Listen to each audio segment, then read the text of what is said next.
Heyo, so this little entrance area is now acting as a bit of a test scene. I'm dropping stuff in and trying it out here. So previously I'd had this as like a little refueling area, so you could use it and then you have boost. You don't have the ability to regenerate your fuel for boost yet, so old Concubion here will tell you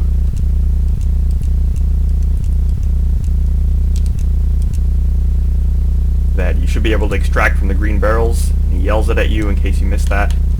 Say goodbye to him. So that's what these. I figure it's more fun to crash through something than it is to just hang out in it. So these things, I'll kind of show how they work. I don't have a sound effect yet, but they break, you get a bit of fuel.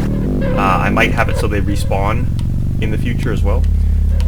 And then I'll give a quick little overview of how that works. So if you just wanted the effect, you can stop watching now. But so let's start with the. Here it is. Here's the barrel as it sits. Usually, it has that little dust effect, which I might do something else in this, but it's just supposed to be, you know, when you break something, it doesn't just break into pieces. I don't know.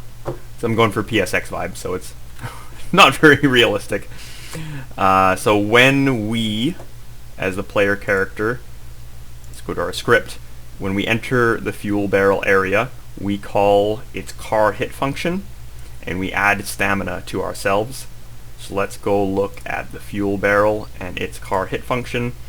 So I might at some point use my velocity to affect the direction in which the pieces are flying, but right now they just go in a random direction.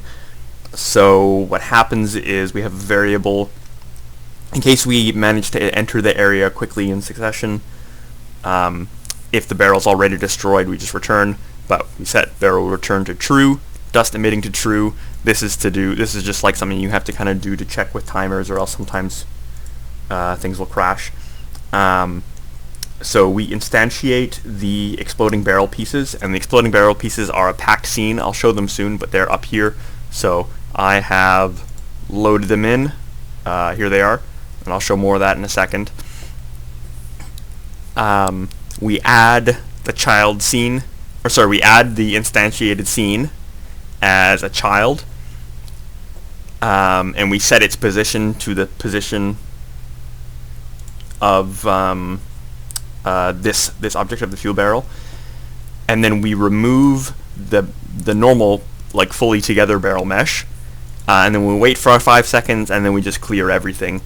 So, because obviously the pieces kind of fall down, so after 5 seconds you can't really see them. They don't have collision because it's, like, you can do collision and it's cool to see them bump along the ground, but it's a bit more work to make collision shapes for them all, and it's a bit more taxing on your system to have them all colliding with the floor with the weird little shapes they are. So here's another. This is also the same barrel mesh, but it is broken apart into, I think it's like, oh yeah, well, you can see how many pieces here, 3, 6, 8 pieces. And they each have a script, and so when this is created, we basically just assign a random velocity and rotation within a range, and then they move. So it's pretty low, you know, not very taxing on your system, because you're basically just moving a mesh.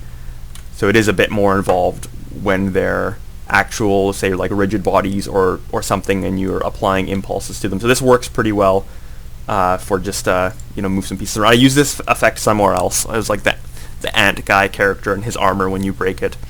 But yeah, it's kind of just a fun little. I'll have to add a noise to it, maybe something else, so it feels a bit more when you do it, you know. But it's not bad right now, and like, you know, maybe make it more visually apparent that your stamina has gone up. I'm not quite sure how I'll do that yet. Got to get that good feedback, you know, but I'll think about that. But that's it for now.